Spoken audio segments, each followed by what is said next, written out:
So, we are going to recap on what we taught on Sunday. And we were talking about Abraham and how Abraham walked in faith and believed God when God had given him a promise. Now, we see in Abraham's story that he believed God when he had enemies. He believed God through the birth of his son. He believed God even when God asked him to sacrifice his only son. In Abraham's story, he was introduced to us. He was promised that you're going to have a son. Not only that, before that, God had told him to leave his land, leave your familiar place, leave your people, and go to a place unknown to you.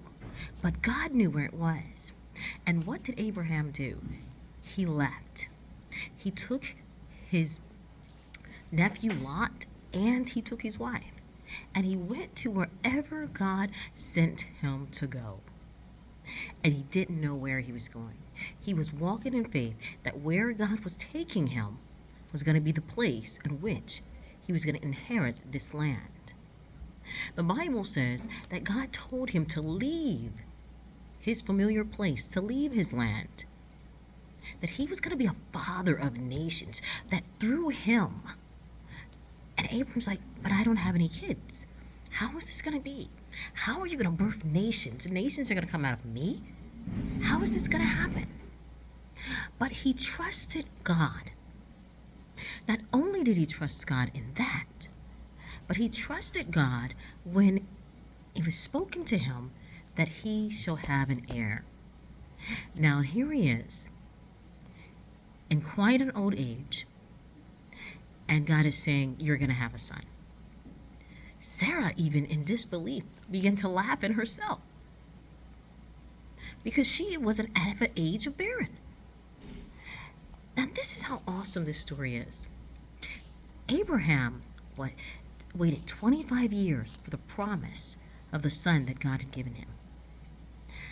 And as he has waited, and he waited patiently, we too have to wait for whatever promise God is speaking over our lives. Whatever God has told you, he is able to perform it. The Bible says that Abraham, he believed in the God who had given the promise, knowing that he was able to perform exactly what he had spoken over his life.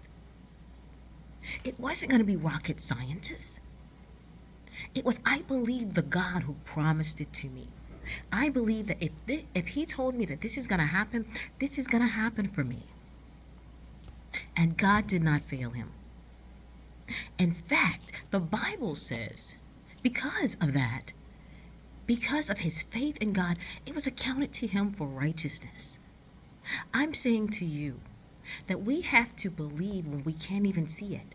We have to trust the promises of God for our life and trust that whatever he has promised us, he is the God that is able to perform it. He is not like man. He will not lie.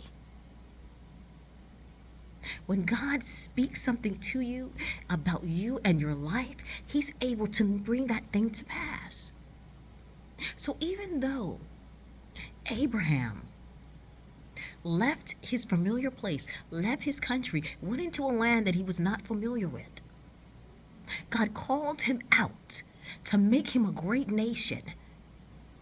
Not only that, he said, I am going to give you an heir. You will have a son. But it took 25 years for that son to come to pass. And this is how awesome God is. Not only did Abraham believe him for that, but when he said, take your son, and I want you to offer him up. He didn't even tell Isaac what was going to happen. He simply said, God will provide. We are going to sacrifice to our God. Isaac said, God, Dad, where is the sacrifice? And he said, God will provide. And what I'm saying to you is, when you walk in faith, Whatever God has spoken to you, trust it, walk in it, pursue it. The God who promised it is definitely able to perform it.